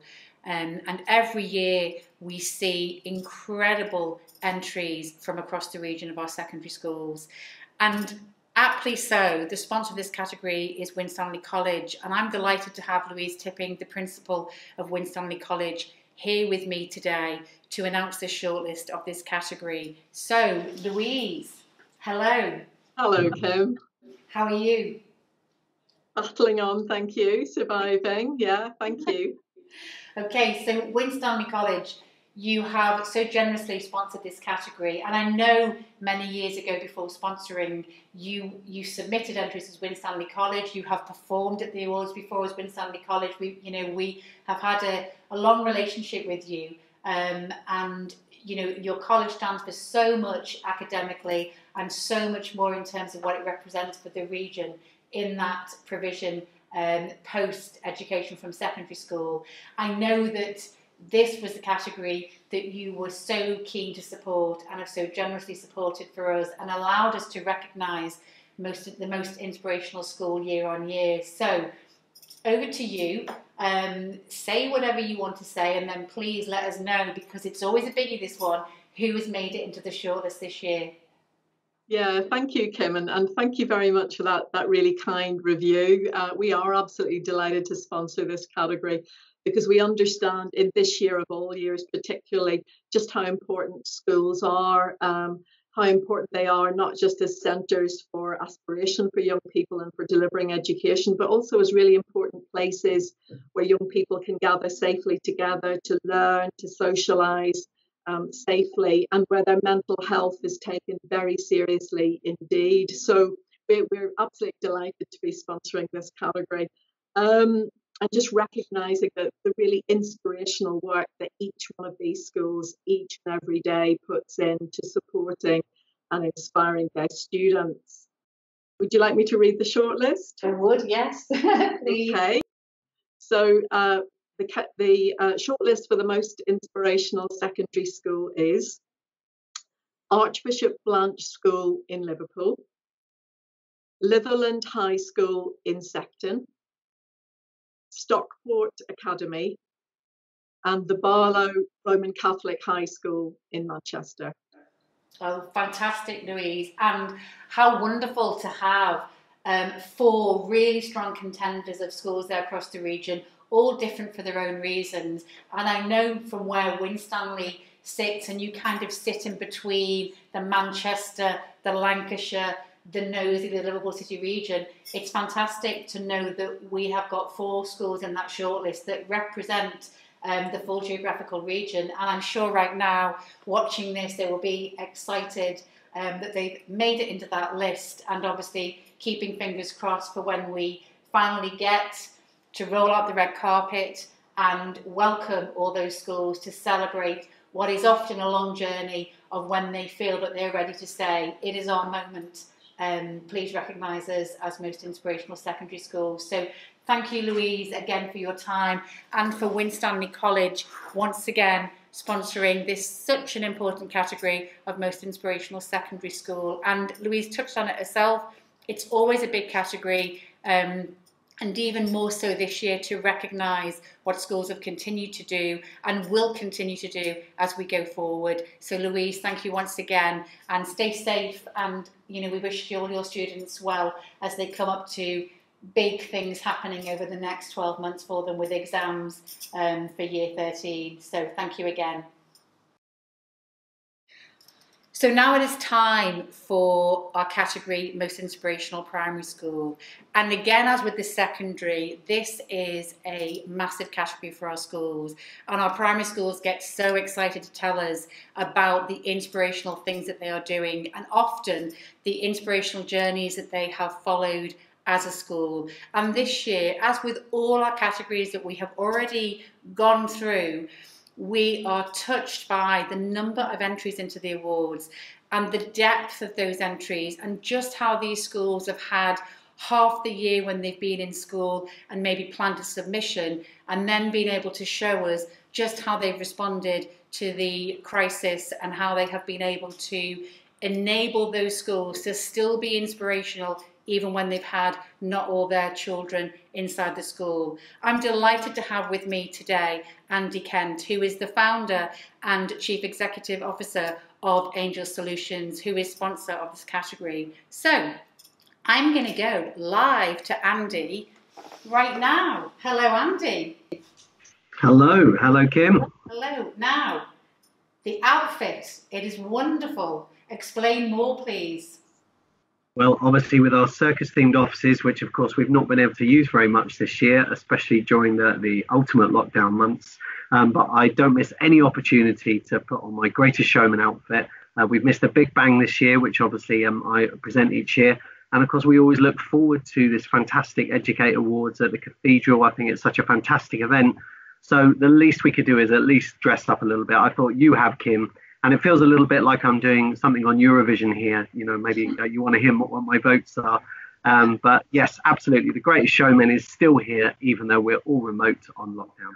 Oh, well, thank you, because it is wonderful to see you dressed up. And as we would normally be planning our outfits, or certainly the ladies would, for the awards, I think it adds something to what hopefully is an exciting time for schools and teachers across the region watching today to find out if they've made the shortlist of the 21 categories. Now, you as a business, you're working with schools, I know, across the whole UK, and you are working with schools in lots of areas where they have met challenge and face challenges ahead. You're such an innovative business. I've been in your office, I've met your team, I've seen your staff. You are constantly presenting new products or developing the products that you already have there. I'm sure you may have some things that you would like to say to schools watching today before you announce a shortlist, and how you've perhaps adapted, or things that Angel Solutions or anything across the team of the different products that you do. So before announcing the shortlist, which I know schools out there will be excited to see if they've made it, please speak away, Andy. Sure. I think first and foremost, it would be easy to say this under a normal year, saying, everyone's inspirational, but I think considering all the challenges, for leadership in schools and for the staff of dealing with, children in, some out, dealing with supply, one day somebody's having to be sent home because they might have COVID, being sent home because somebody else in your family. I think what a huge disruption to what even before COVID was already a really challenging season, with high levels of accountability and Ofsted and all the curriculum rolled out. And I think what we try to do is just make sure that we're there to support. So, this year we have produced our free Balanced Light curriculum tool to help anyone who's looking at recovery curriculum. We've introduced lots of free CPD, so we've done lots of live webinars with up to 300 teachers in, with fantastic names, people like Mary Myatt. And we want to keep doing that, even if things return to normal. I think we just still want to support schools. I think I've been thrilled to see a lot more technology has been adopted. I mean, we're all zoomed out. It's nice to be doing Skype instead of Zoom for a change. But I have been impressed with the way that actually for a lot of schools and local authorities across the country, we're seeing them certainly embracing Teams, Zoom, and getting a chance to play with them while they're at home, rather than always be the thing that gets squashed into the end of the day when you're super tired. So a big shout out to everybody out there. I think anyone who has managed to stay even half sane in this year and still be there teaching, supporting the children, looking after them even outside of their school, their well-being. Literally, I take my hat off to you. You're doing a fantastic job. Oh, thank you. And those words, I'm sure, will mean so much to all the schools tuned in today, and just schools across the region, because you've summed it up perfectly of what they've been doing. So, with your top hat on, you need to reveal the 2020 shortlist for us. Fantastic. Well, let's hope this is the only time we have. Next time we do this, we'll be doing it face to face. But as a special one-off for 2020, I'm pleased to announce the shortlist for the most inspirational primary school is Harewood Church of England Primary School in Knowsley, Leasowe Primary School in the Wirral, and finally St Peter's Church of England Primary School in Bolton. Big, massive round of applause for all three of you. Well done. I think that's a tremendous achievement for what you've done so far. So congratulations on being shortlisted for the most inspirational primary school.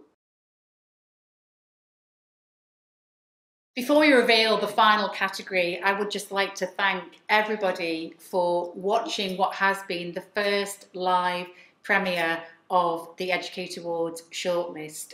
It's been a delight to meet all the sponsors this evening and our judges, and go through all the categories and make a little bit more of a show this year of that shortlist. We've had to think outside the box. We've had to think, what can we do if we're not able to deliver the event in November? How can we still make sure that all of you schools and teachers working so hard across the region get the recognition for the entries that you sent us in for this year's awards? Now, presenting the WOW recognition category, which is our last award, is our title sponsor, Copyright Systems. And they have been such a loyal supporter of the awards. From the very beginning 5 years ago, when they came on board as the title sponsor, they have given us so much support beyond being financial support.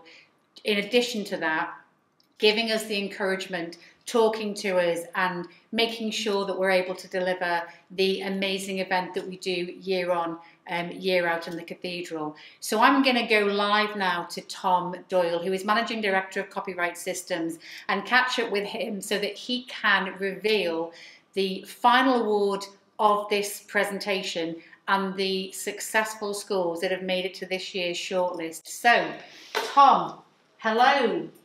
Hi, how are you, Kim? I am fine. I am not looking as smart as you, so you are showing me up slightly in your black tie, but I love it. Thank you. Well, it's such a disappointment that we're not actually at the Anglican Cathedral this year. I really do wish mingling with all the amazing teachers and support staff of all the schools in all of the Northwest. So I thought I should put a dicky bow on and try and make an effort. Well, I totally appreciate it. As you know, I have your photograph here from last year's event, and I know personally just how much the awards mean to you and all the team at Copyright and all the team at Rico. And I know how unquestionable, from an unquestionable point of view, you have year on year offered me that support personally and the awards. It's hugely generous of you. I know that you work with schools, but this gives me an opportunity to say thank you, because we would not be able to deliver the event that people say how much they love it, and the schools love it, and the teachers love it. And it is only through the generosity of our sponsors that we're able to make it the red carpet, the glamour, the glitz, the recognition that our teachers truly deserve. So it really is immensely appreciated by all of us at Educate Awards, just what Copyright Systems and Rico have allowed us to do for the last 5 years. And I know you working within the education industry, you have responded and been working tirelessly since March all the way through as a business adapting to all those change. So it is fantastic to have you here personally in your black tie to announce the WOW Recognition Award shortlist. But Tom, feel free to say any words that you would like to say from Copyright Systems.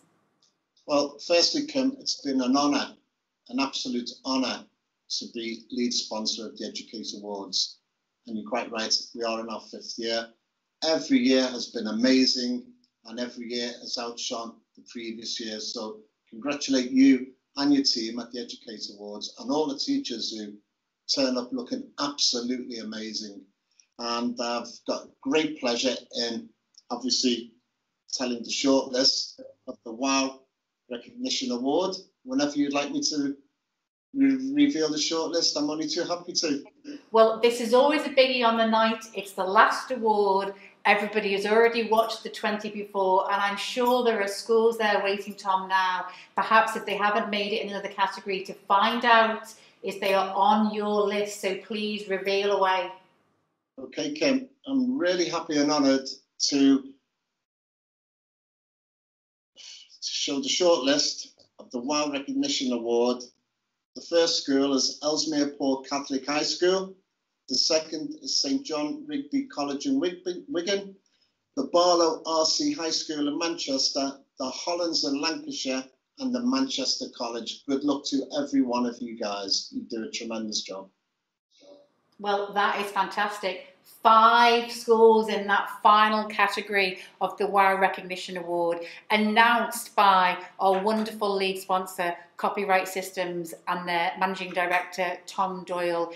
So, Tom, thank you once again. Thank you for giving it your time to make this special announcement. Thank you for all the support for the last 5 years of Educate Awards. And we look forward to being back on that red carpet with you, back with all the team, and hearing all the wonderful work that you are doing in helping schools on an operational level throughout the year and across the region. So stay safe, Tom. Hello to all the team at Copyright and Rico, and we hope to see you soon. So that's it. We have revealed the 2020 shortlist for the Educate Awards in a unique fashion. It's been wonderful to make that announcement and feel that we have everyone together. We obviously would be planning the event, but we've not been able to do that. But we have been able to bring to you that full shortlist. And it's been wonderful to have with us our sponsors and our judges. First of all, I would like to say thank you to Copyright Systems and Rico for once again being our title sponsor. I'd also like to thank each of our associate sponsors and each of our judges. By doing the shortlist this way, we've been able to share with you a little bit of them and why they're involved with the awards, why they want to support these awards, and why they want to get involved with the judging. Every single one of our shortlisted schools, support stars, teachers and governors should feel immensely proud at having made that shortlist. However, also, all of the schools that entered this year should also feel immensely proud.